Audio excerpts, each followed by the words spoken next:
लो जी, गंडापुर साहब का जोड़ा पैगाम है वह बड़ा जबरदस्त है। उन्हें आख्या कि जड़ियाँ गल्लां मैं कीतियां ने, मैं उन्होंने डटे हाँ, मैं पिछे नहीं हटांगा। उस तो बाद फिर खान साहब का भी अंदरों पैगाम आया कि गंडा साहब जो कुछ बोल रहे ने वो गंडा साहब नहीं, वो मैं बोल रहा। और जिन्हों गंडा साहब की इस बयानी तो डर लगता है वह पार्टी छड़ के चला जाए। उस तो बाद फिर सारे चुप कर गए। जनाबे अली पहले इधर उधर दियाँ मार रहे सी, जो अपना कुछ की आदत है वो डरी हुई सी कि गंडापुर ने तो जनाब सानू सरेआम ही मरवा दिता है, मगर गंडापुर ने बड़ी दलेरी का मुकाबला किया और उन्हें वो बयान दिते जिदे ते आरिशा उन्हें नंगी करके रख सटी। और गंडा साहब को वाकई खराजे तहसीन पेश करने कि बड़ी जरूरतमंदी का काम है जोड़ा गंडा साहब ने किया है।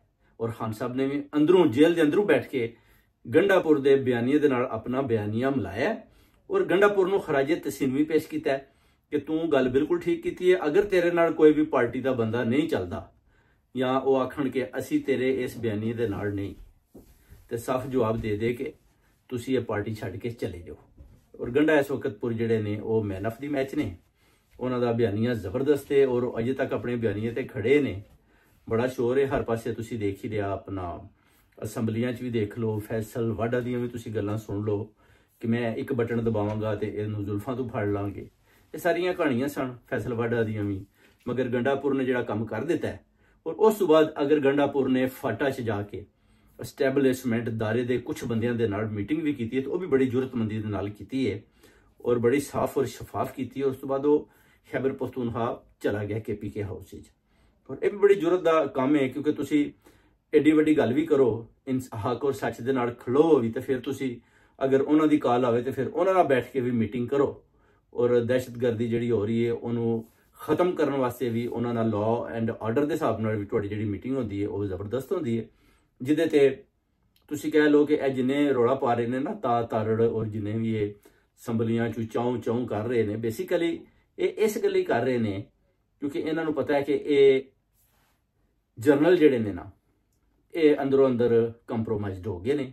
ये खान साहब न मन गए ने, इन्हों का वड्डा जलसा वेख के उन्होंने मन लिया कि वाकई खान तू लीडर है, असी तेरी पार्टी को खत्म नहीं कर पाए और असी अपनी जड़ा ना उन्होंने असी हार कबूल करांगे, मगर सानू थोड़ा जहा रस्ता दे ना।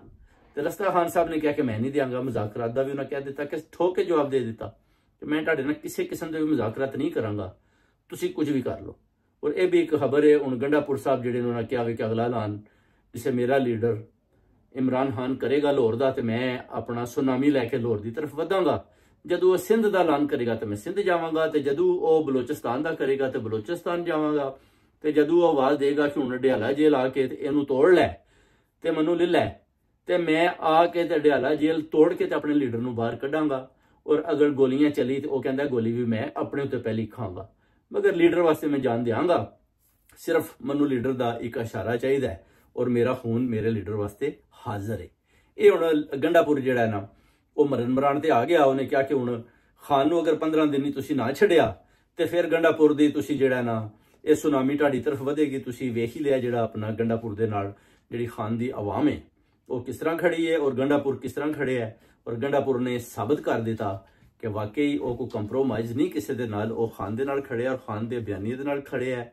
और खान वास्ते वो कहता कि कुछ भी नहीं CM की चेयर जी है ना, इनू मैं कदे भी आवन तो मैं लत्त मारना, मगर मनु मेरा लीडर बाहर चाहिए। बहुत बड़ी गल है जनाब गंडापुर साहब। और जिहड़ा खान साहब ने गंडापुर नू CM खैबर पख्तूनख्वा बनाया है, ये खान साहब का जिहड़ा फैसला बड़ा जबरदस्त है। खान साहब नू भी असी अडियाला जेल के अंदर खराजे तहसीन पेश करने और तुहाडे इस फैसले ते असी तुहाडे नाल खड़े हैं ओवरसीज कम्यूनिटी। और तुसी ये एडा जबरदस्त किस्म का फैसला किया। इस तो पहले तुसी बोझदार वाला फैसला किया सी, वो भी बड़ा जबरदस्त तुहाडा फैसला सी। और इस दफा जिहड़ा तुसी गंडापुर वाला किया है ये तुसी वो कहंदे ना यक्के दे उत्ते यक्का मारिया, चीहां कट सटियां ने इन्हें सारे PDM दियां और हर चीज़ जिहड़ी दायरे तक भी जिहड़ा ना उन्दियां लत्तां कंब चुकियां ने कि जनाब असी हुण खान को किस तरह जान छड़ाइए। तो इंशाल्लाह खान साहब नूं सलूट पेश करने और गंडापुर नूं भी खराजे तहसीन पेश करते हैं कि जनाब तुसां हक और सच दा साथ दिता है और खान नाल खड़े और खान और आवाम तुहाडे नाल खलोती है।